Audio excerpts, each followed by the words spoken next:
এই ধর্মনিরপেক্ষ মতবাদের অনুসারী হওয়ার অর্থই হচ্ছে পবিত্র কোরআন হাদিসের সরাসরি অমান্য করা এবং আল্লাহ ও তার রাসূলের সাথে বিদ্রোহ ঘোষণা করার শামিল।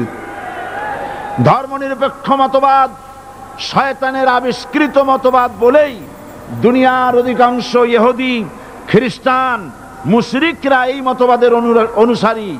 ইসলাম সম্পর্কে অনভিজ্ঞ পৃথিবীর কিছু কিছু মুসলিম দেশের কিছু কিছু নামধারী মুসলমান ধর্মনিরপেক্ষ মতবাদের ষড়যন্ত্রে পা দিয়েছে। আল্লাহ তাদেরকে রক্ষা করুন। আমরা বলি আমিন, সবাই বলি আমিন। বিশ্বের সমস্ত বিধানগুলোতে সেকুলারিজম, ধর্মনিরপেক্ষ মতবাদের অর্থ করা হয়েছে ধর্মহীনতা এবং ধর্ম বিরোধিতা। এর বাস্তব দৃষ্টান্ত আমরা দেখতে পাই বর্তমান যে সরকার আছে তাই সেই সরকারের আমলের ভিতরে আমরা এই জিনিসটা দেখতে পাই। সত্যি কিনা বলেন?